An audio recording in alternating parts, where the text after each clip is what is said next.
네, 안녕하세요. 오늘 그 두 번째 시간이고요. 우선 우리가 버리는 쓰레기가 정말 많은 것 같은데 일상에서 자신이 쓰레기를 버리는 양이 얼마나 되는지 한번 생각해 보신 적 있으신가요? 그리고 우리가 버리는 쓰레기가 어디로 가는지 어, 혹시 알고 계신가요? 그 좀 쓰레기에 대해서 요즘에 저도 많이 고민을 하는데요. 그 오늘은 찾아가는 비대면 탄소 중립 교실 두 번째 시간이고요. 자원순환 성공을 위한 거버넌스에 대한 이야기를 해볼까 합니다. 그래서 시민참여연구센터의 김민수 박사님하고 지역의 자원순환 네트워크 사례로 좀 자원순환을 어떻게 해야, 그리고 자원순환이 어떻게 이루어져야 우리가 좀 더 지속 가능한 환경에서 살아갈 수 있을까 이야기를 나눌 텐데요. 네, 김민수 박사님 인사해 주시고 강의 부탁드립니다. 네, 안녕하세요. 예, 직장은 한국전자통신연구원이고요. 예, 시민참여연구센터라는 과학기술 시민단체 대표 맡고 있으면서 지역사회 내에서 지역사회 이슈 시민들과 함께 해결해 나가는 그런 활동들을 하고 있습니다. 요청받은 주제대로 이제 자원순환 성공을 위한 거버넌스, 그중에서도 이제 지역사회 거버넌스, 대전 지역 중심으로 얘기를 좀 이제 드리려고 합니다. 우선 이제 플라스틱 폐기물과 미세 플라스틱 문제부터 먼저 얘기를 하고 시작하면 좋을 것 같은데요. 2018년 4월에 있었던 플라스틱 비닐 쓰레기 대란 기억하시죠?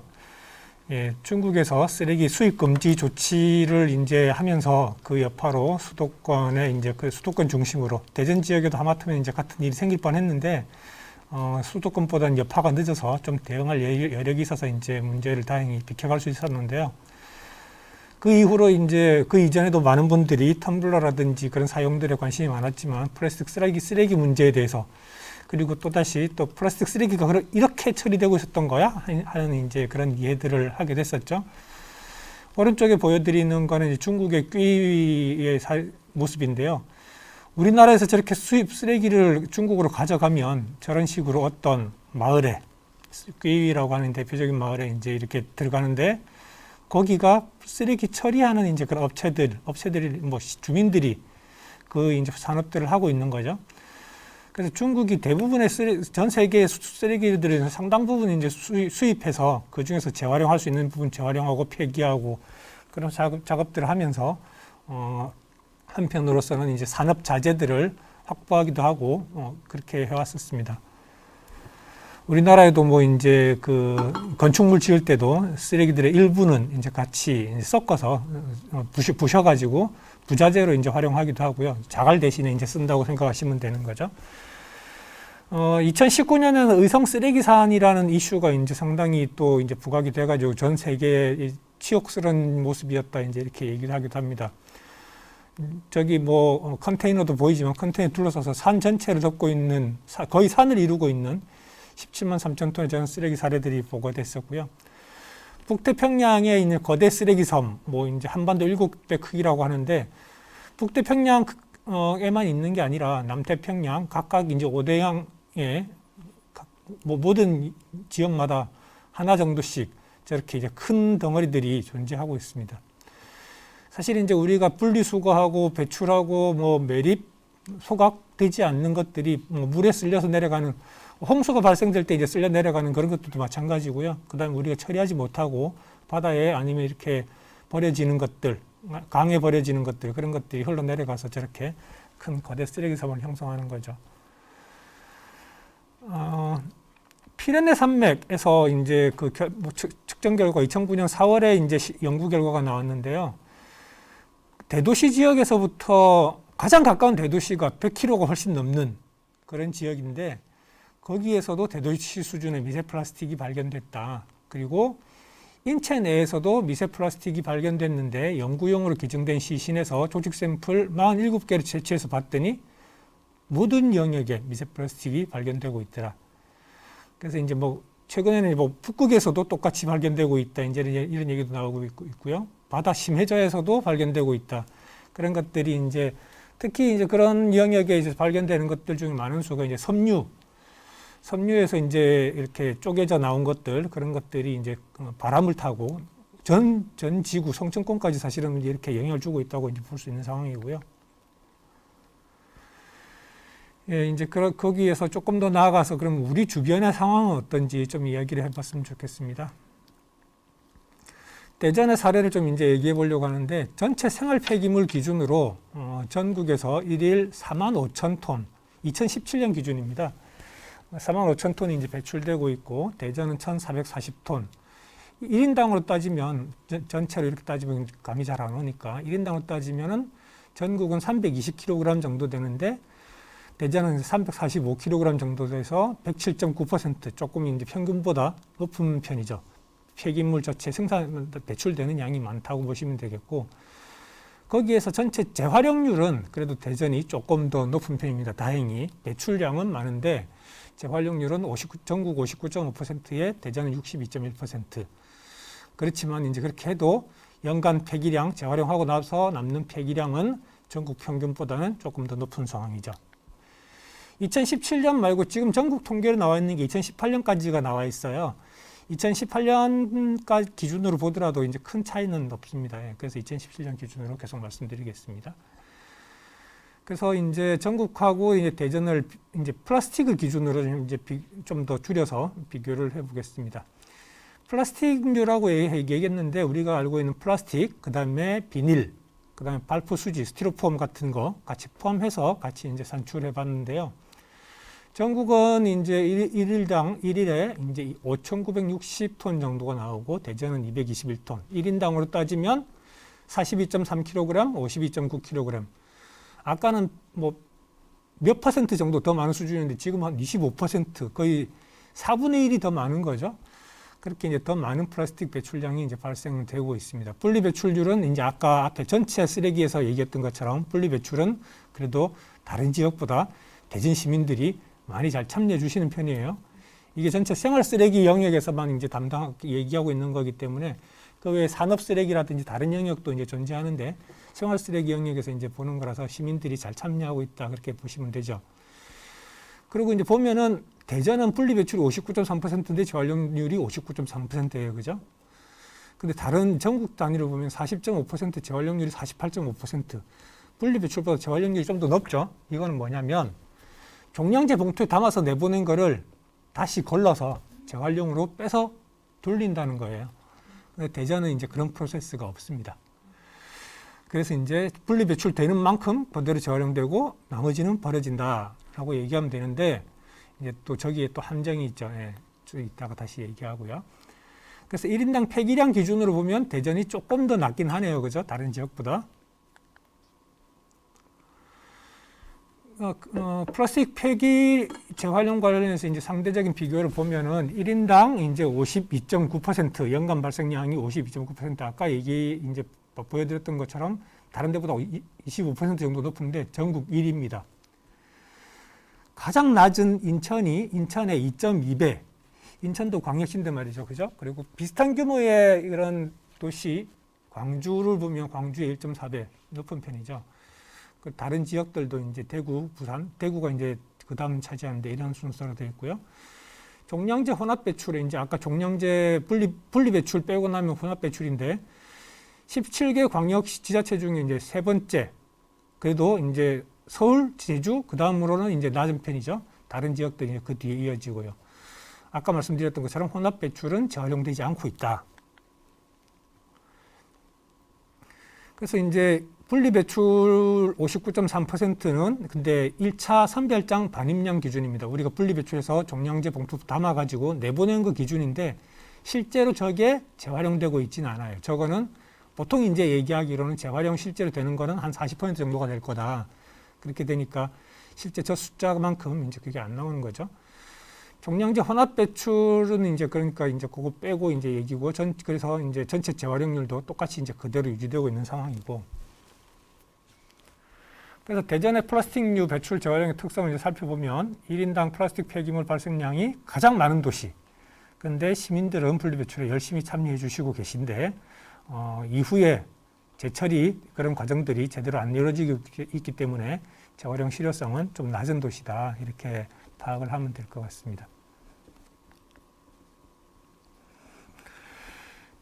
예, 음식물 쓰레기도 대체로 비슷해요. 뭐 한번 참고로 보시죠. 일일 이제 대전에서 발생되는 게 490톤 정도 되고 연간 117.4kg. 7대 특광역시 중에 광주 다음으로 두 번째고요. 광주는 근데 또 저기서도 다시 걸러내는 작업을 하죠.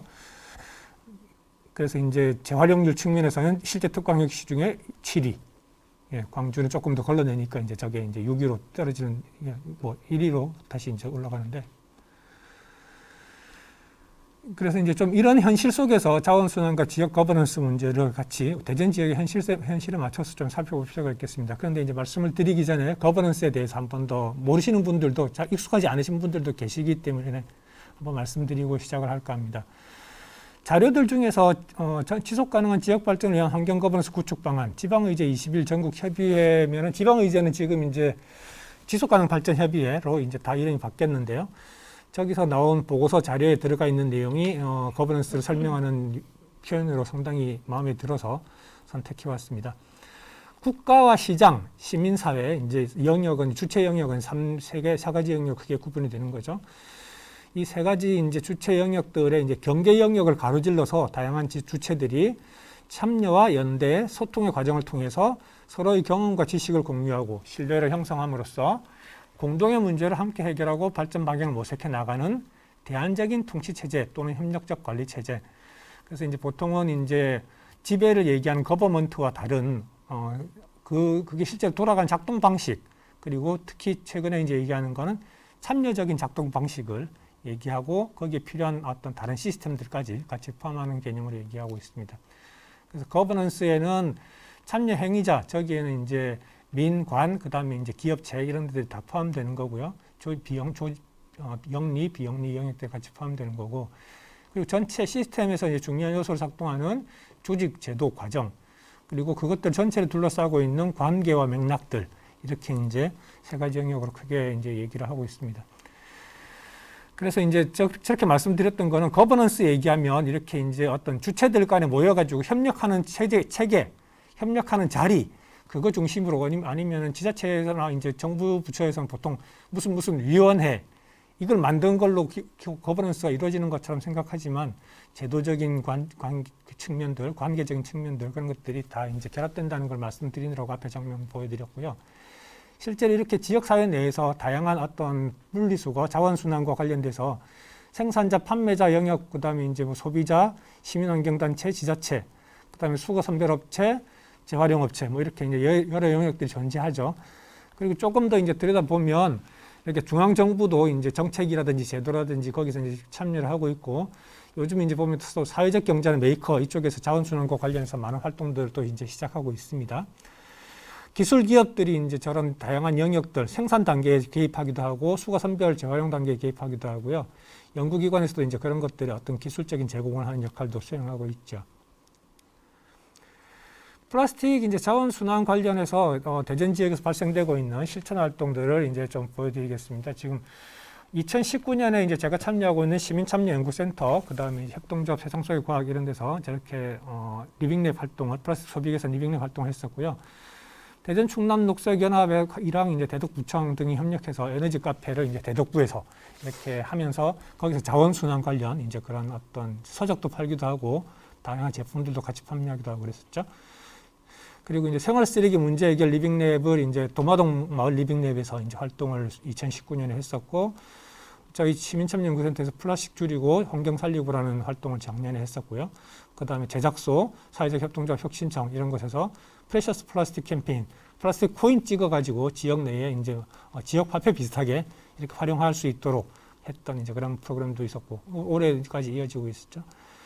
그리고 이제 사회적 협동조합 회유, 그 다음에 대덕구청 등이 이제 저기 에너지 카페에 그 사례들을 확장하면서 미호동의 넷제로 공판장 이제 저렇게 운영을 올해 이제 시작을 했었죠. 이런 사례들을 지역 내에서 다양한 이제 실천 사례들이 발생이 되고 있습니다. 기존의 이런 시민 실천 활동들을 보면 에코백, 텀블러 이런 것들은 좀 어느 정도 일상 실천 활동으로 이제 넘어가고 있다고 볼 수 있겠고요. 아이스백, 에코백 이런 에코백도 이제 많이 사용되고 있죠. 그리고 그런데 에코백이 잘 사용하다 보니까 이제 여기서도 받고 저기서도 받고 하다 보니까 집에 한 열 몇 개가 이제 굴러다녀요, 그죠? 그러니까 다시 에코백을 이제 버려야 돼. 근데 이제 그 에코백도 이제 그러면 좋은 데서 쓸 수 있도록 다시 재사용하자 이제 그렇게 이제 돌아가고 있고. 대체 제품 사용, 대나무 칫솔이나 삼배실 수세미, 뭐 스테인리스 종이 빨대 이런 실천들도 이루어지고 있고, 머그컵 챌린지, 플로깅, 뭐 줍깅이라고 보통 얘기하죠. 담배꽁초 트리, 플라스틱 어택 뭐 이런 식으로 캠페인이 이루어지기도 하고, 보틀 팩토리, 알맹 상점 이런 제로 웨이스트 상점들의 이제 실천 사례들도 발생되고 있습니다. 그런데 국내 플라스틱류 소비 배출량이 연간 아까 앞에서 이제 보여드리기도 했지만 약 200만 톤이 되고요. 일회용 플라스틱 컵이 2017년 기준으로 이제 33억 개, 1인당 연간 65개라고 되어 있는데 저걸 이렇게 시민 실천 활동으로 다 바꿔낼 수 있을까? 양적으로 사실은 불가능하죠. 그래서 이제 생산 판매 기업과 시민들의 실천도 물론 중요하긴 하지만 저게 이제 전체 시스템이 바뀌기 위해서는 생산 판매 기업들도 바뀌어야 되고 그걸 지원하는 기술, 제도, 시스템들의 협력적인 변화가 필요하다. 그래서 시민들의 실천만으로는 부족하기 때문에 더 나아가서 그런 것들을 같이 해결할 수 있는 체계를 만드는 게 필요한 거고요. 거기에서 이제 거버넌스의 필요성들이 드러나는 거죠. 국내에서도 작년에 이제 코로나 상황에도 불구하고 2020년 11월 11일입니다. 헤빗 에코 얼라이언스라고 플라스틱 일회용 컵 줄이자 이런 활동들을 환경부, 외교부, 서울시, 뭐 수원시, 그다음에 JDC는 이제 제주도, 그다음에 스타벅스 커피 코리아, 뭐 달콤 아름다운 커피 등등의 이제 카페 업체들, 그다음에 뭐 금융기관, 통신기관, 통신회사 뭐 이런 등등 이제 해가지고 저렇게 23개 기관이었던 것 같은데요. 그렇게 이제 민관 연합체를 이제 형성해서 공동으로 이렇게 확장시키는 활동을 해 나가자. 일회용 플라스틱 중심으로 이제 저런 활동들을 작년에 시작을 했고요. 그래서 이제 저희 지역에서도 이런 플라스틱 순환도시 협력기획 거버넌스 이제 활동들을 이제 진행을 하려고 하고 있는데요. 대전 지역에 사회혁신센터가 재작년부터 이제 지금 3년째 활동을 하고 있고, 그 다음에 대전과학산업진흥원이 과학기술 영역에서 대전시의 어떤 그런 정책 방향이라든지 협력 방향들 그런 것들을 하고 시민들의 생활까지 그런 과학기술을 연계시켜주는 미션으로 이제 활동을 시작했기 때문에 제가 속해 있는 시민참여연구센터랑 같이 이제 협력해서 이런 공동 기획을 한번 만들어 보자. 앞에 이제 얼라이언스랑은 조금 이제 다른 모양새로 협력 기획을 해서 대전 지역을 플라스틱 순환 도시로 만들 수 있는 방향 한번 같이 모색해 보자라고 이제 제안을 했었고, 거기에 이렇게 다양한 단체들이 같이 참여해서 이렇게 협력 기획 회의를 하고 있습니다. 보시면 왼쪽 상단에 나와 있는 단체들은 시민단체 아니면 사회적 협동조합 이런 실천 조직들이고요. 오른쪽에 있는 좀 보시면은 이제 연구기관들이죠. 그 다음에 이제 하단 쪽에 있는 기관들은 이제 협력 지원 체계들이 이제 해당되고 중간 지원 기관들인데, 지금 단계에서 협력 기획 회의를 하는데 사실 이제 뭐 이런 구체적인 이슈 내가 해결하고 싶은 거 너무 이제 그런 쪽에 집중되는 것보다는 대전 지역 전체 차원에서 같이 공동으로 해결돼야 될 과제들을 이제 선별해서 좀 얘기를 나누기 위해서 연구기관에서 참여하시는 분들이지만 너무 세부 전문가들이 아니라 지역 사회를 이해하고 공동 이슈들을 얘기할 수 있는 좀 이제 큰 틀에서 같이 말씀들을 나눌 수 있는 분들을 초청을 우선 했었어요. 그리고 이후 단계에서 조금 더 구체적인 기획 단계로 넘어가게 될 경우에는 이제 세부 전문가들이 참여하는 형태로 바꿔가면서 이제 활동을 진행하려고 하고 있고요. 예, 이제 플라스틱의 생산과 소비의 전체 순환을 그림으로 한번 정리해봤습니다. 왼쪽 맨 위에 원료 채취로부터 이렇게 쭉 이제 선을 따라서 녹색 선을 따라서 이어지면서 중간에는 이제 무단 폐기도 있고, 그 다음에 재활용, 재사용 뭐 등등 이렇게 가다가 주황색 영역은 다시 이제 그래도 처리가 되고 재사용까지 이어지는 영역인데, 맨 마지막에 가면 이제 매립, 소각, 무단 폐기 등등은 이제 그냥 어딘가로 버려지거나 재활용되지 못하는 경우죠.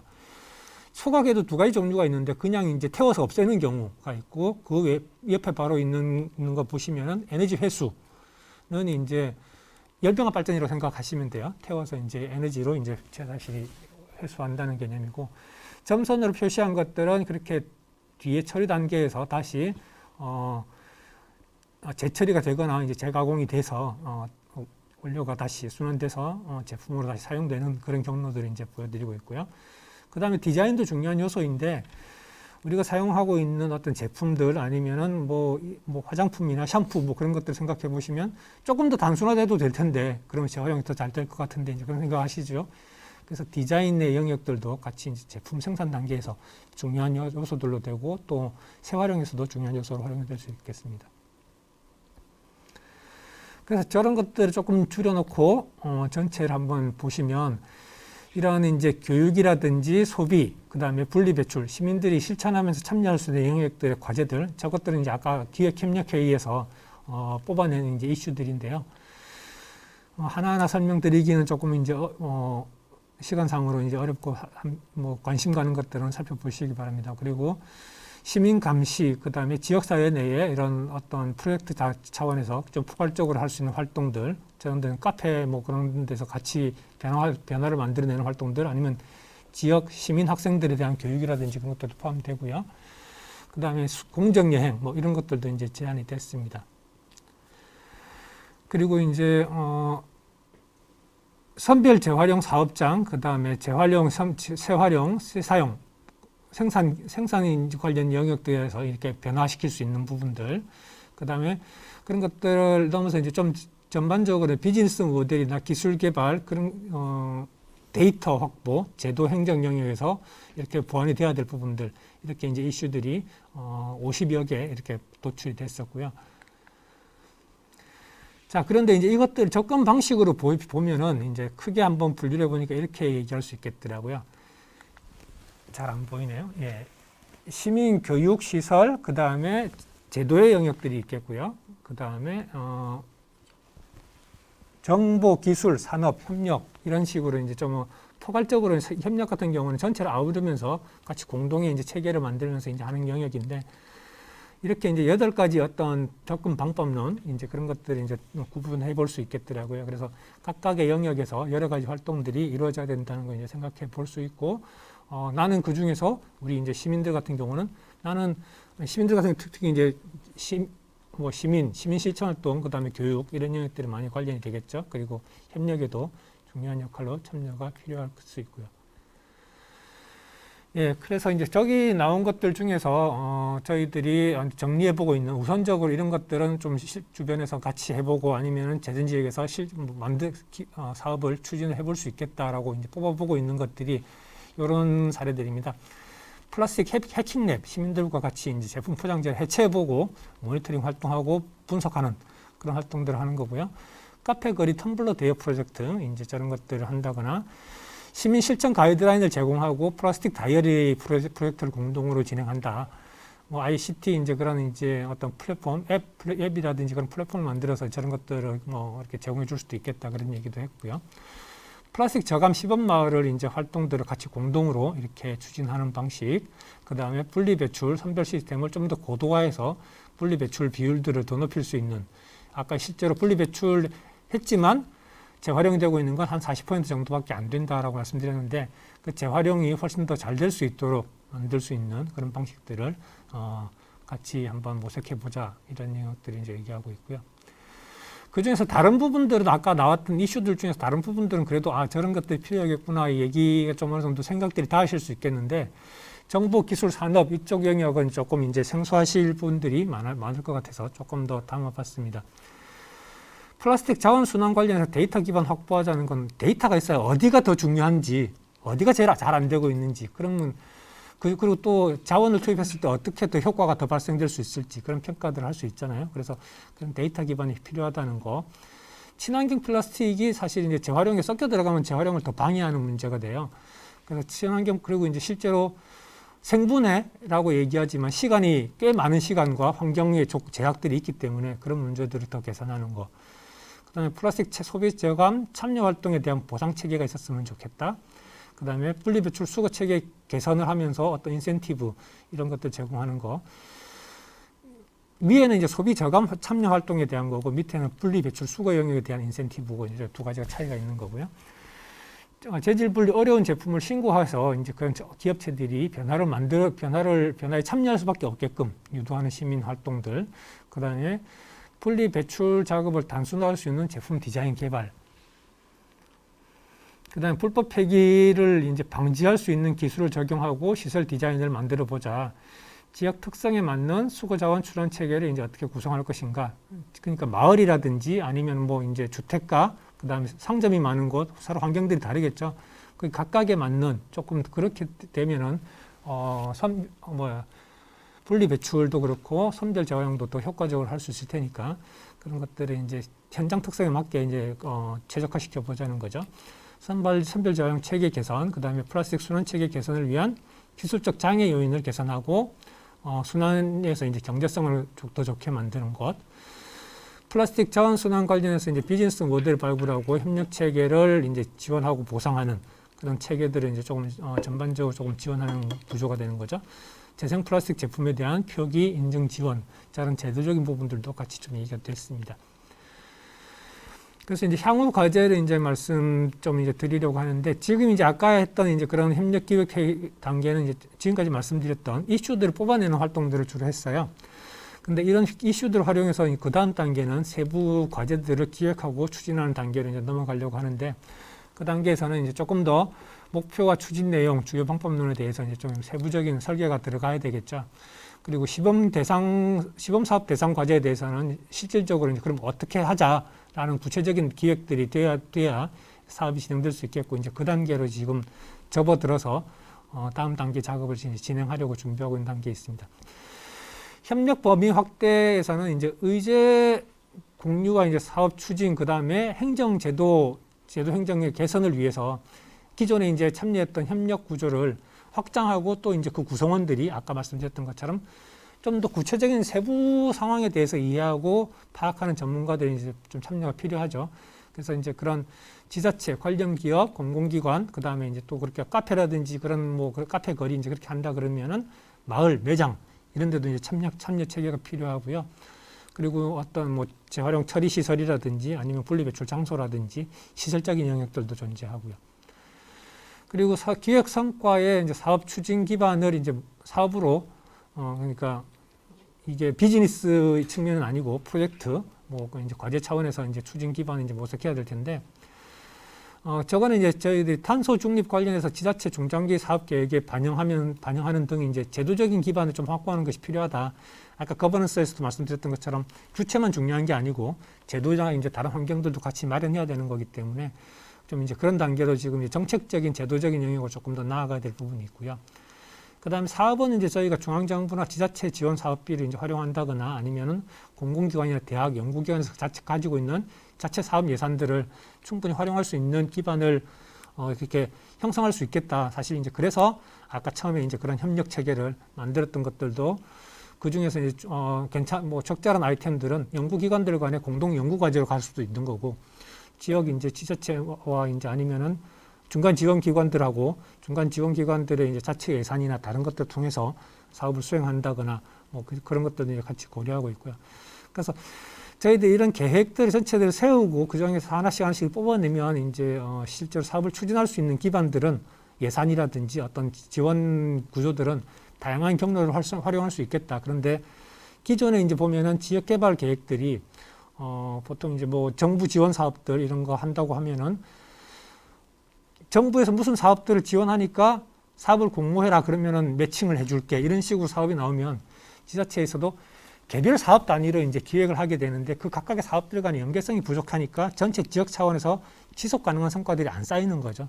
그래서 그런 것들을 이제 좀 바꾸자는 측면에서 오히려 그걸 위해서는 아까 이제 말씀드렸던 지역사회의 협력 거버넌스가 필요하고 거기서 발굴된 공동의 아이템, 공동의 기획이 있어야 그런 것들이 외부에서 자원들이 다양한 방식으로 들어오고 내부 자원을 활용하는 데 있어서도 전체적인 연계 속에서 효과적으로 활용할 수 있겠다 해서 이제 이런 거버넌스 체계를 구축하고 공동 협력 활동들을 지속하고 있습니다. 예. 그래서 이제 아까 이제 헤빗 에코 얼라이언스 같은 경우는 소비 영역에 좀 더 가깝게 이렇게 활동하고 있다 그러면은 대전 지역은 어쨌든 시민 실천 활동들도 영역들도 많이 활성화돼 있고 아까 사업 추진 활동들 이제 사례 보여드렸던 것처럼 그런 기반들도 많이 활성화돼 있고 연구개발 기관들도 많이 속해 있고 관련 기관들의 어떤 성과들도 많이 있는데 그것들을 좀 더 잘 연계할 수 있으면 훨씬 더 지역 차원에서 효과적인 모델을 만들 수 있고 다른 지역에서도 그 모델들을 활용해 갈 수 있는 그런 체계들을 만들 수 있지 않을까 해서 저렇게 협력 활동을 진행하고 있습니다. 예, 이상으로 오늘 준비한 발표를 마치겠습니다. 네, 발표 너무 잘 들었고요. 우선 좀 이야기를 듣다 보니까 우리가 뭔가 쓰레기 문제에 관심을 갖고 특히 플라스틱 문제의 해결이나 자원순환에 있어서 거버넌스가 중요한 것 같은데 사실 거버넌스란 말이 너무 어려워요. 그래서 네. 아까도 설명해 주셨는데 거버넌스가 좀 다양한 그룹이 힘을 합쳐서 같이 논의하는 구조를 말하는 게 맞나요? 공동의 협력을 통해서 공동의 문제를 해결하는 그런 체계를 이해하면 되겠죠. 예. 네, 그럼 시민들도 거버넌스에 함께할 수 있을까요? 그렇죠. 당연히 이제 시민들도 중요한 거버넌스 주체가 되죠. 예, 되어야죠. 예. 그리고 이제 보통은 이제 기존에는 시민사회 단체 뭐 이런 형태로 이제 시민사회 단체 전문가와 지역 원로들 과거에 이제 거버넌스가 이제 그런 분들의 참여 위주로 이루어졌다 그러면 최근에는 이제 또 시민 실천 활동 영역이 다양하게 또 이제 아니면 또 이제 대전 지역에서 마을 공동체 활동도 많이 활성화되고 있고 그러다 보니까 여러 가지 이제 거버넌스 이런 공동 활동 속에서 시민들이 직접 참여하거나 아니면 또 이제 젊은 세대 이제 청년 그룹들 참여해서 이제 공동으로 저렇게 논의를 하거나 이제 그런 경우들이 좀 많이 확대되고 있죠. 그리고 사실 이제 저도 2018년에 플라스틱 쓰레기 대란 기사를 보고 너무 놀랐었는데 이 쓰레기를 우리나라에서 발생한 플라스틱 쓰레기를 해외로 보낸다는 게 너무 생소하고 그쵸, 놀라운 네. 일이었는데 중국이나 필리핀에서 우리나라 쓰레기를 받지 않겠다 하면서 난리가 났었잖아요. 근데 왜 쓰레기를 해외로 굳이 보내야 되나 이게 많이 궁금하실 것 같아요. 중국에 이제 저희가 쓰레기를 파는 경우만 얘기해서 그런데 사실 저희도 상당한 규모의 쓰레기 수입 국가입니다. 특히 이제 일본으로부터 가까우니까 일본으로부터 쓰레기를 이제 수입해 오는데 오히려 이제 자원 재활용에서 이제 종이 재활용이라든지 그런 데서도 일본에서 수입해 온 종이 폐기물 그걸 통해서 이제 또 종이 자원을 회수하는 경우도 있고요. 왜냐하면은 한국에서 분리 배출해서 수거 모집된 것보다 일본에서 이제 가져오는 게 품질이 더 좋아서 섞여 있는 혼인물이라든지 그런 것들이 더 적고 그러다 보니까 이제 가져와서 종이 재활용할 수 있는 이제 그런 조건들이 더 좋은 거죠. 그리고 또 한 가지 중요한 영역들이 이제 아까 말씀드렸던 것처럼 건설에 들어가는 그런 뭐 자갈 비슷한 그런 혼합자재들 그런 것들로 플라스틱도 내구성은 좋으니까요, 그죠? 이제 그런 것들을 이제 이렇게 다시 뭐 이렇게 수입해온 것들 속에서 골라서 이제 그렇게 이제 또 쓰기도 하고 그래서 한국도 상당한 이제 수입 국가이기도 한데 그러니까 수출보다 아마 수입이 지금 최근 상황은 모르겠는데 수입을 상당히 꽤 많이 하는 나라였는데 그 물론 이제 중국이라는 나라가 수입하는 거에 비교할 수는 없겠지만 그래서 이제 많은 사람들은 이제 쓰레기 분리수거하고 이렇게 내놓으면 다 우리나라에서 어떻게 처리가 되고 있겠지. 그리고 내가 분리배출로 내놓은 만큼은 2018년 이전에는 그렇게 생각했잖아요. 내놓은 만큼은 다 해결이 되는 거구나. 그러면서 내가 플라스틱 제품들 쓰면서도 그래도 이렇게 할 수 있으니 다행이야. 뭐 재활용은 다 잘 될 테니까 다시 이제 또 돌아오겠지 했는데 그게 중국으로 넘어가서 이제 중국에서 저렇게 처리되기도 하고 국내에서도 실제로 이제 재활용되는 거는 그렇게 내놓은 것 중에 40% 정도밖에 안 되고 그랬던 상황들이 이제 2018년 저런 상황들을 겪으면서 많은 분들이 충격을 받으셨죠. 예. 쓰레기한테 배신을 예. 당했다 이런 얘기를 많이 들었습니다. 저희가 지금 줌으로 온라인 비대면 강의를 하고 있는데요.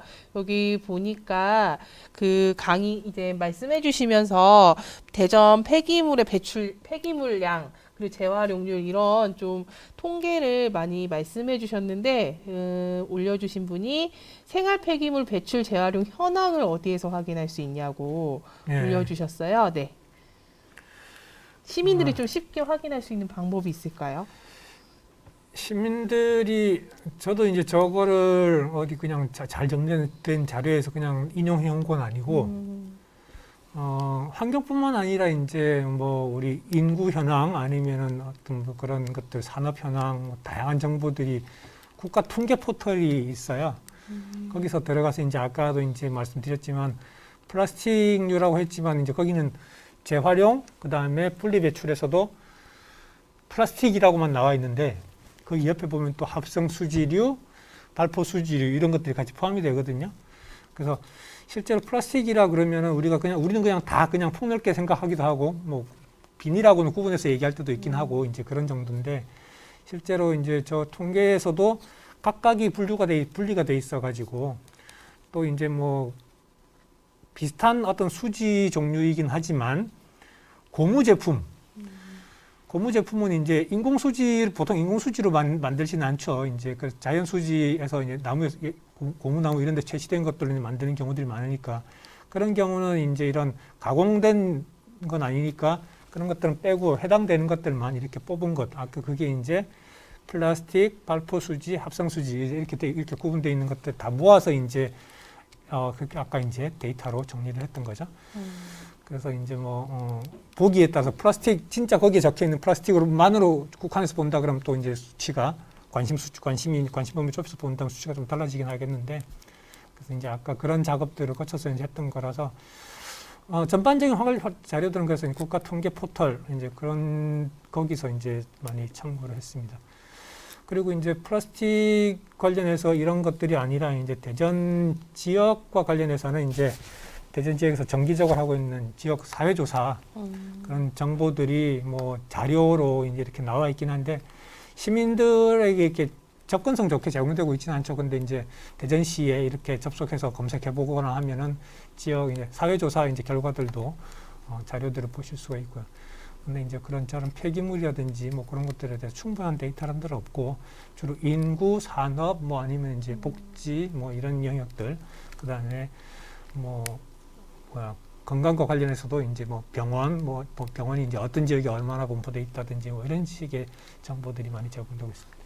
사실 저희가 사실 하루하루를 보내면서 매 순간 쓰레기를 버릴 수밖에 없는데 누군가 그러더라고요. 저희가 소비를 하는 것 더 많은 쓰레기를 만들고 있는 순간이다 라는 얘기를 하는데 사실 이 쓰레기가 단지 쓰레기가 아니라 자원으로서 활용되려면 사실 우리가 버리는 쓰레기 양이나 그 배출량인 자원 순환율이나 뭐 재활용률이나 이런 것들의 정보가 좀 시민들이 알기 쉽게 제공되는 체계가 좀 필요할 것 같아요. 그래서 이런 정보들이 좀 더 빅데이터로서 영향력을 갖고 쉽게 제공됐으면 좋겠다는 바람을 혹시 대전시나 행안부나 환경부가 혹시라도 이 소식을 아마 듣고 계시겠지만 접하신다면 잘 가공된 좋은 정보를 제공해 주셨으면 좋겠고요. 오늘 또 지구를 위한 발걸음을 저번 주에 이어서 고정 패널 3분 함께 해주셨는데요. 어떻게 오시게 됐는지도 한번 얘기해 주시고, 혹시 궁금한 것도 얘기해 주시면 좋을 것 같습니다. 마이크를 들고 계신 분부터 한번 해주실까요?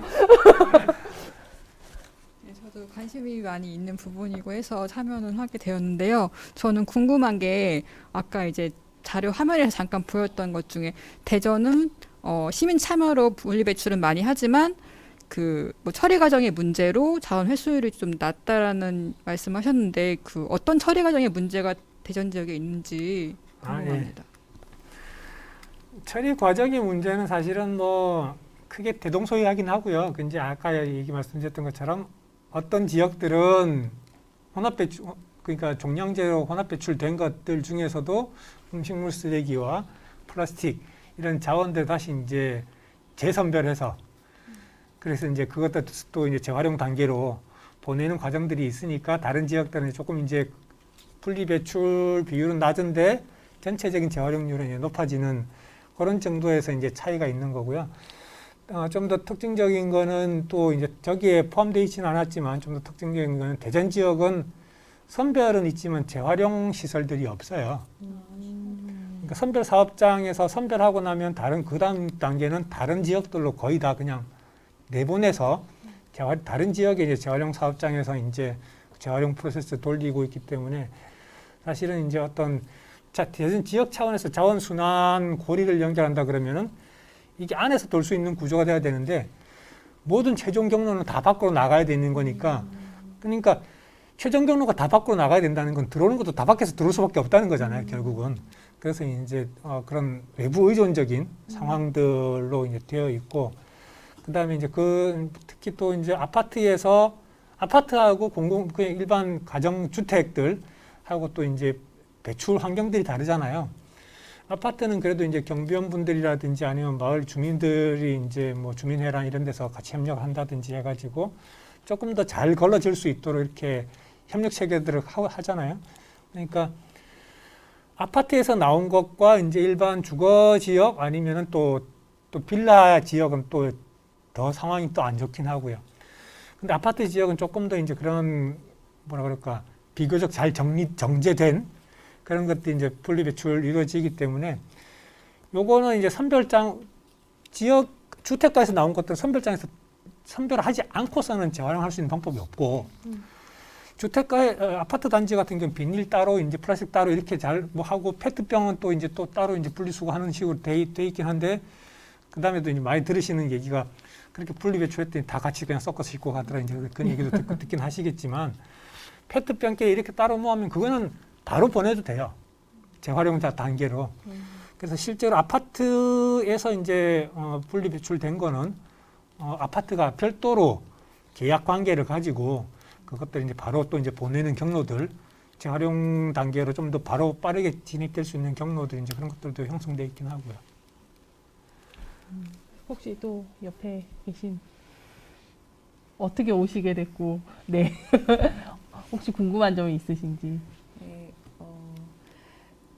저는 어린이 예술 교육을 하는 일을 하고 있는데요. 또 예술 쪽에 있다 보니까 쉽게 이렇게 사용해야 될 소재들이 거의 플라스틱들이 그렇죠. 많고요. 특히 어린이들은 장난감을 굉장히 많이 플라스틱으로 된 장난감들이 싸고 빨리 구매할 수 있기도 하고요.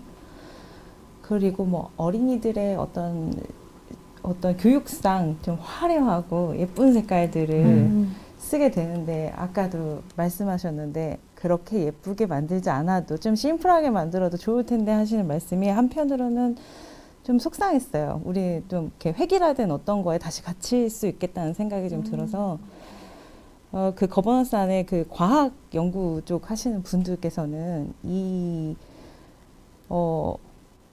색깔을 포기하지 않고 플라스틱을 사용하고 자원 순환을 할 수 있도록 어떤 연구들을 하고 있는지 그런 연구들이 있는지 좀 궁금합니다. 어려운 질문과 책임감이 느껴지는 질문인데, 네. 책임감을 갖고.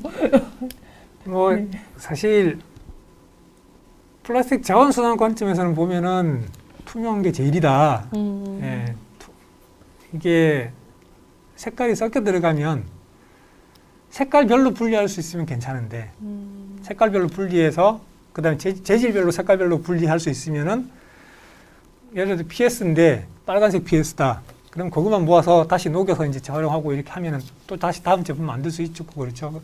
근데 이 색깔도 다 톤이 또 다르고 그러잖아요. 근데 그런 것들을 섞으면 섞을수록 아시잖아요. 결국은 다 섞이면 까만색이 되는 거 되고 회색이 되는 거. 그래서 이것들을 이제 색깔을 분리하지 않으면은 결국은 맨 마지막에 남는 거는 까만색밖에 섞여들면 까만색밖에 안 되고. 근데 이 제품들 중에서 탈색을 할 수 있느냐?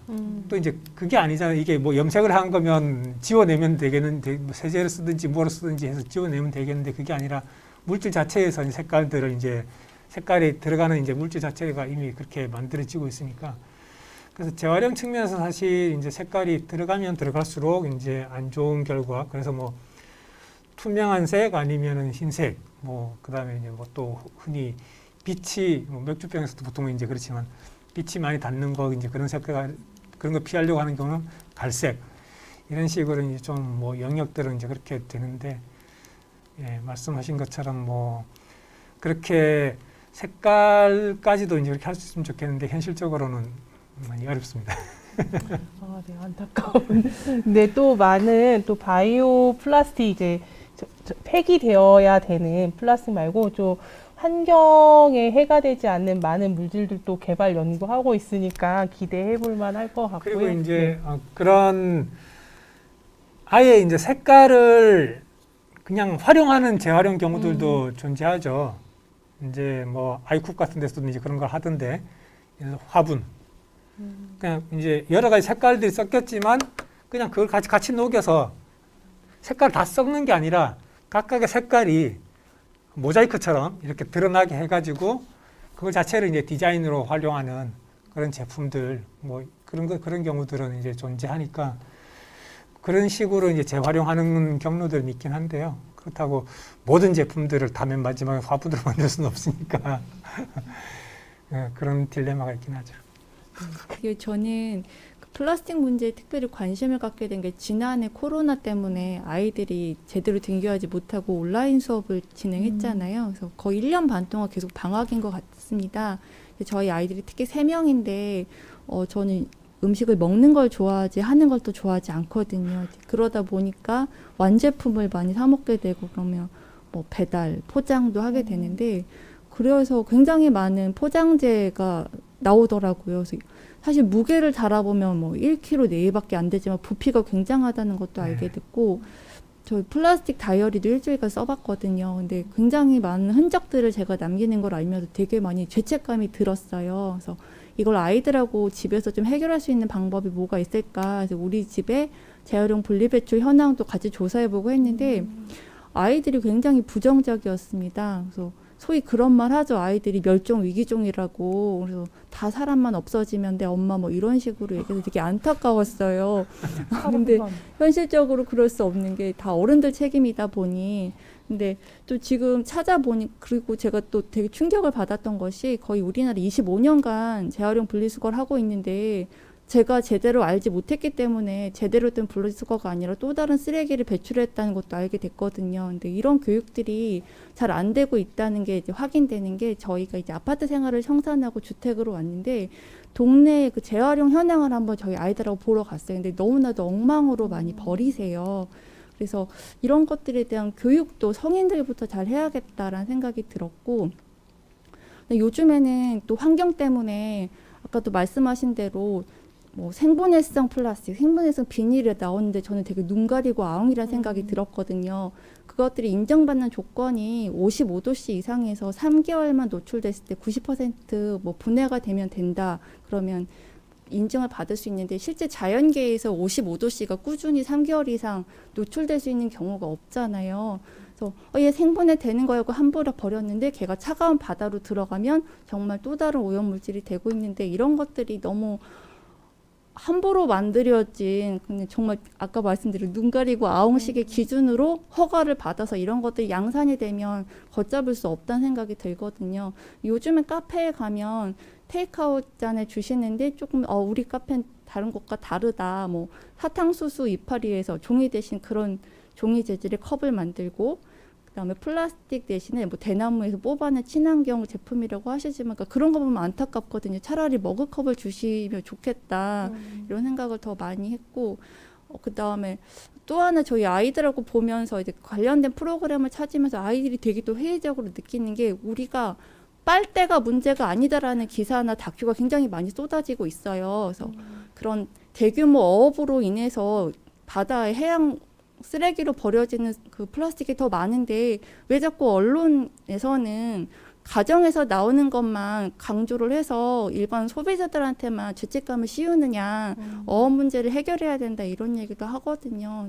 물론 우리 대전은 어업하고는 상관이 없지만 우리도 소비자고 소비자의 권리로서 어업 산업을 하나 또 바꿔보자는 주장을 할 수도 있을 텐데 또 제가 두서없이 여러 가지 말씀을 드렸지만 1년 넘게 플라스틱 관심을 갖다 보니까 굉장히 많이 의문점이 들고 정말 많이 해결했으면 좋겠는데 이런 고민들을 저뿐만이 아니라 많은 분들이 하시겠지만 아까 말씀하신 대로 이런 관심 있는 시민들이 하나로 묶어질 수 있는 통로가 사실은 없었던 것 같아요. 그래서 지속가능한 대전발전협의회, 뭐 간담회 이런 것들이 종종 있어도 일종의 이벤트성 행사로 끝날 뿐이지 이것들이 계속 묶여져가지고 하나의 거대한 힘이 돼서 대전을 바꿔나가는 것들은 그동안 없었던 것 같거든요. 그래서 더 많이 이 자리가 기대가 됩니다. 예, 뭐 그래서 이제 플라스틱 용기 재활용 관련해서 물론 이제 뭐 용기내 프로젝트 뭐 이런 것들도 이제 얘기 나오는 것도 이제 캠페인 이제 하는 것도 알고 계시긴 할 텐데. 지역별로는 이제 또 이제 그런 것들 배달 용기들을 대체하기 위한 이제 그런 활동들을 펼치는 것들도 이제 발생은 되고 있고 아까 이제 뭐 일회용 컵 사용 관련해서 아까 그 에코 헤비데코 얼라이언스 이제 그런 사례도 얘기 드렸지만 제주도에서 이제 실제로 이제 시작을 했더라고요. 뭐 기사 보신 분들도 계실 텐데 스타벅스에서 매장을 이제 세척 가능한 매장 그 컵을 제공해서 세척 기계도 있어가지고 이제 거기다 이렇게 놓으면 세척해서 이제 다시 재활용하고 이제 그런 프로세스를 이제 가기도 하고.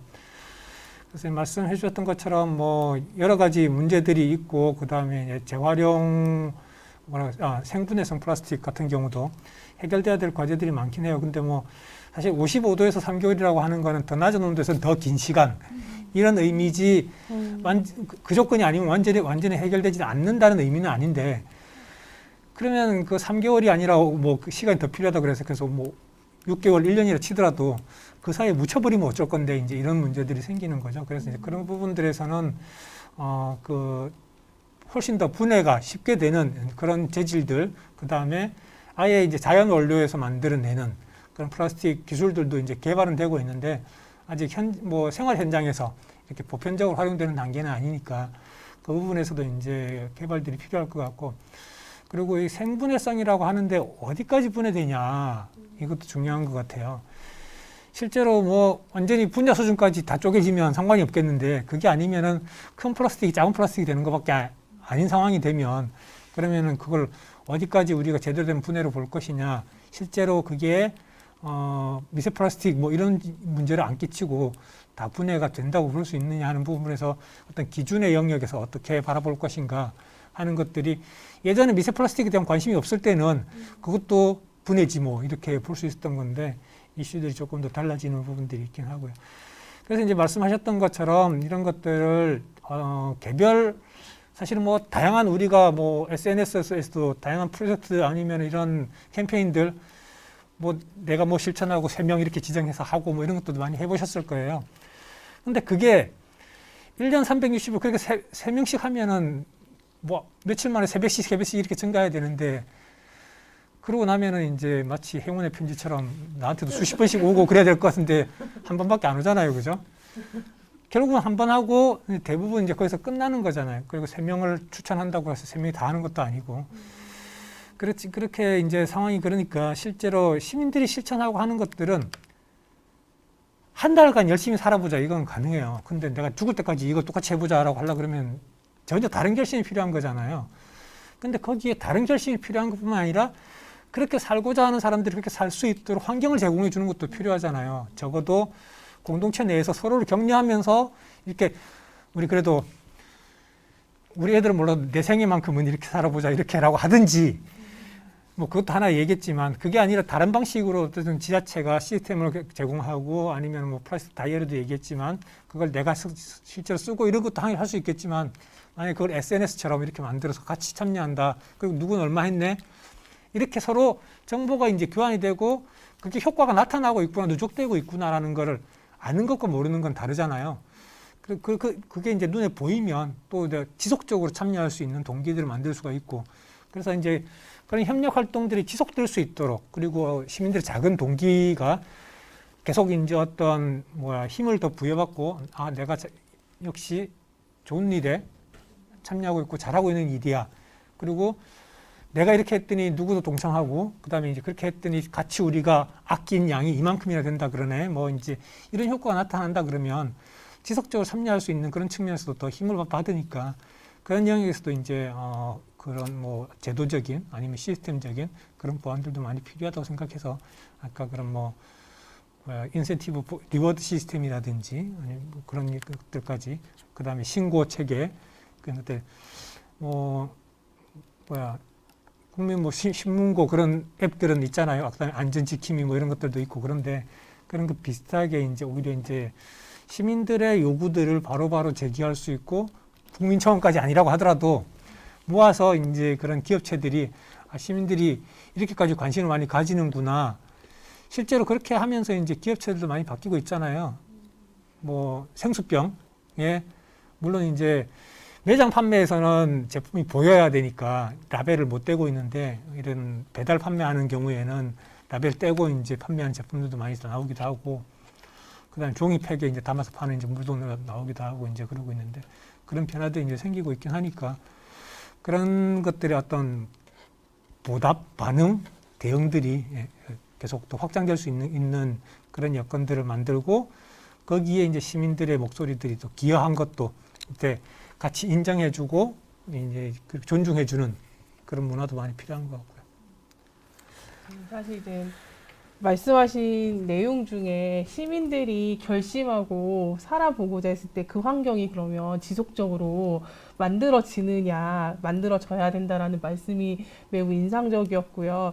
개인의 저번 주에도 이제 쓰레기 이야기를 했었는데, 플라스틱 쓰레기 이야기 했었는데, 개인의 결심으로만 이제는 해결되는 단계는 아닌 것 같아서, 좀 이제 지자체, 정부 차원에서 좀 일관된 기준의 쓰레기 배출 문제라든가 자원순환 문제에 대해서 좀 기준을 만들고 기업들의 규제를 가하고 이런 것들이 강력하게 필요하지 않을까, 정말 절실하게 이런 생각을 합니다. 그래서 사실 저희 좀 강의 들으면서 정말 궁금한 내용들 많았었는데 마지막 질문이 될 것 같아요. 사실 이제 쓰레기를 중국으로도 보내고 뭐 일부 재활용하기도 했는데 사실 우리는 잘 모르지만 이 쓰레기가 과연 어디로 갈까 고민하다가 아까 내용 중에 이제 열병합 발전소로 가서 에너지로 만들어지고 소각되고 매립되는 이야기를 하셨는데, 열병합 발전소도 결국 플라스틱 쓰레기를 태우는 거고 소각도 태우는 거고 땅에 이 플라스틱들이 묻힌 다음에 더 큰 문제고 하는데, 사실 에너지로 만드는 것들이 사실 친환경 정책인 것처럼 사실 많이 좀 이야기가 되고 있는 것 같은데, 플라스틱을 태우는 것이 과연 친환경 정책으로 바이오 에너지화 되는 것이냐라는 궁금증이 있는데 간단하게 이 마지막 네, 말씀해 주시고. 네. 결국 이제 우리가 인류가 지하에서 그 석유 석탄을 매일매일 엄청난 양을 뽑아 올리고 1년에 이제 이렇게 뽑아 올리는 양들이 엄청나잖아요. 얼마나 되는지 잘 모르겠지만 이제 모든 지구에는 자동차와 이제 비행기가 다 돌아다니고 우리 연료들 난방까지 다 제공하고 있으니까. 근데 그렇게 뽑아낸 석유, 석탄 이런 자원들이 결국엔 갈 수 있는 데가 두 군데밖에 없는 것 같아요. 맨 마지막에 갈 수 있는 것은 다 분해되면은 이산화탄소로 가는 거고, 그 다음에 덩어리가 남으면 미세플라스틱으로 가는 거죠.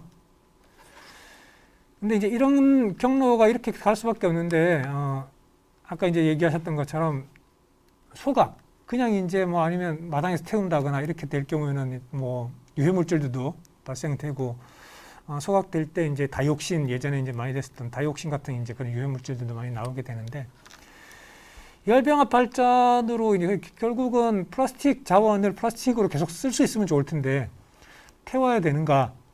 사실 이제 그렇지 않으면은 플라스틱이라는 걸 만들기 위해서도 많은 에너지가 필요했고 거기도 자원들이 투입이 됐는데 그걸 다시 태운다고 하는 게 이제 별로 좋은 방법은 아니죠. 플라스틱으로 이제 더 순환될 수 있는 체계들을 만드는 게 좋긴 한데, 또 한편에서는 소각해서 에너지, 집에서 태우는 거 말고 아니면 뭐 누가 사업장에서 그냥 태워 없애버리는 거 말고 에너지로 회수한다는 거를 다른 식으로, 다른 관점에서 보면 한편으로는 석유, 석탄 끌어올려가지고 태워야 되는 걸 플라스틱으로 태운다. 그러면 그렇게 나쁜 측면은 아니에요. 그만큼 더 많은 걸 뽑아서 태웠어야 되는데 그걸 그만큼 안 태우는 면도 있는 거잖아요. 대체제로서 이제 그러니까 새로운 자원을 고갈시키고 그걸 또 이제 공기와 대기로, 해양으로 방출시키는 문제들을 해결하는 측면에서 완전히 나쁜 이제 방식들은 아닌데, 근데 이제 아까 말씀드렸던 것처럼 기왕이면은 더 좋은 자원으로 더 잘 활용될 수 있게 하는 것들이 더 좋을 거다라는 부분이고, 그리고 이제 이런 뭐 여전히 좀 더 보완돼야 될 부분들이기도 하지만 환경 시설들, 그리고 특히 에너지 자원을 이제 한다고 했을 때 거기에서는 발생되는 이제 배출 가스라든지 그런 것들이 문제가 되죠. 그 유해가스가 이제 소각 과정에서, 플라스틱 소각 과정에서 유해가스가 발생되기도 하고 이제 그런 문제들도 많이 우려하실 텐데, 그런 것들은 기존에 사실 설비가 충분히 적용이 되지 않고 있어서 그렇지, 오히려 이제 우리가 환경 관점에서 보면은 환경을 오염시키는 그 근원들을 세 가지로 보통 얘기하는데요. 점오염원, 선오염원, 면오염원 이렇게 얘기하는데, 점오염원들 중에 대표적인 사례들이 공장 같은 경우에요. 한 군데에서 집중적으로 발생되는 거죠. 선은 이제 뭐 교통수단이라든지 이런 것들은 경로를 따라서 발생되는 거고, 면오염원이라고 그런 건 생활시설들, 주택가, 아파트든지 이런 건 같이 어떤 특정한 지점에서 발생되는 게 아니라 공간 전체에서 발생되는 거잖아요. 그렇게 얘기하는 경우인데, 사실 이제 가장 많은 오염을 만들어내는 곳이 점오염원들이기도 하지만, 공간 대비 가장 많은 오염을 만들어내는 게 점오염이긴 하지만, 사실 여기는 제대로 된 자원과 시설이 투입되면 집중적으로 잡을 수 있는 공간이기도 해요. 그래서 이제 그런 시설들이 같이 잘 결합된다 그러면 오히려 이제 그런 배출 문제, 그 다음에 요즘은 이제 탄소를 포집해서 뭐 이제 사용한다든가 포집해서 저장한다든가 이제 그런 기술들도 많이 개발되고 있는데, 그런 시설들에서는 그냥 이제 그 공간에서 나오는 것들 다 끌어모으면 사실 탄소 포집이 이루어지는 거잖아요. 그걸 통해서 이제 활용한다든지 그런 체계를 만드는 좀 더 이제 보완될 필요들은 있죠. 그래서 완전히 이제 어떤 뭐 메리트보다는 사실은 훨씬 더 낫고, 다른 활용 방식이 없다고 했을 때 맨 마지막 단계에선 그래도 중요한 방식이고, 또 한편으로는 우리가 더 끌어올려서 써야 되는 자원들을 그렇지 않아도 되게 하는 측면에서는 이제 긍정적인 면도 있고, 그러면서 앞으로 해결해야 될 과제들도 있고, 그렇게 파악하시면 될 것 같습니다. 네, 오늘 강의 해주셔서 너무 감사드리고요. 또 함께 해주신, 네, 다음 주에도 오실 거죠? 네, 지구를 위한 발걸음을 해주신 패널 세 분께도 감사드리고, 네, 그 지난주 미션이 친환경 매장, 가게에 가서 친환경 소비를 해보는 것이었어요. 그래서 뭐 고체 샴푸라든가 식물 수세미로 만든 수세미라든가 뭐 맛수세미라든가 뭐 나무 플라스틱 칫솔이 아닌 나무로 만든 칫솔이라든가 이런 것들 소비해보는 것이었는데, 그 단톡방에 보니까 꽤 많은 분들이 직접 구매해보시고 소감을 나눠주셨더라고요. 그래서 혹시 일상에서 사실 우리가 살아가면서 전혀 소비를 하지 않고 살아가기는 매우 어려운데, 만약 소비를 해야 된다면 그나마 조금 나은 방법의 소비를 이룰 수 있지 않을까라는 고민과 함께 해주시면 좋을 것 같고, 이번 주 미션 소개해 드릴게요.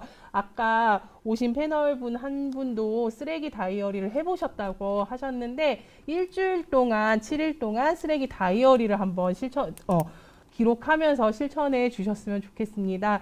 그래서 내가 일주일 동안 쓰레기를 어떻게 생산하고 있는지를 기록해 주시면 되는데, 뭐 화장실에서 휴지 몇 칸 썼어 이런 것까지 기록이 되면 좋겠지만 너무 어려우니까 그런 너무 소소한 일상적인 것들을 빼고라도 좀 뭐 플라스틱 쓰레기 오늘 배달을 몇 번 시켜 먹었는데 배달 쓰레기 이런 것들 중심으로 일주일 동안 쓰레기 제로 웨이스트 다이어리를 작성해 주시고 단톡방에 공유해 주시면 좋을 것 같습니다. 그리고 이제 또 정말 마지막 또 광고 하나가 있는데요. 저희가 한국기후행동 네트워크와 대전 시청자 미디어 센터하고 대전 환경운동연합하고 대전 사회혁신센터가 함께하고 있는데요. 그중에 지금 저희가 이 방송을 하고 있는 곳이 대전 시청자 미디어 센터예요. 그래서 시청자 미디어 센터 청소년 사업 하나를 미디어 페스티벌을 좀 이야기해 드리겠습니다. 쇼폼 콘텐츠 공모전이라고 해서 아마 쇼폼 이게 좀 생소하신 분들이 많으신 것 같은데 10초 이내 짧은 콘텐츠를 영상으로 제작하는 콘텐츠라고 이해하시면 될 것 같고요. 많은 청소년 분들이 쇼폼 콘텐츠 공모전에 참여해 주셨으면 좋겠고, 인스타그램의 릴스라든가 그리고 틱톡 이런 쇼폼 플랫폼을 이용해서 게재를 해주시면 되는데, 공모전에 참가를 해주시면 되는데, 주제는 친환경 먹거리입니다. 그래서 우리가 뭐 친환경 물품을 소비했듯이 친환경 먹거리, 그리고 지역에서 이용할 수 있는 로컬 푸드 중심으로 어떻게 지구를 살리는 친환경 먹거리를 좀 콘텐츠화 시킬 수 있을까 고민해서 7월 31일까지 소폰 콘텐츠 공모전에 많은 청소년분들이 참여해 주시기 바랍니다. 그럼 오늘 함께 해주셔서 너무 감사드리고요. 다음 주 이 시간에도 다시 뵙겠습니다. 네, 감사합니다.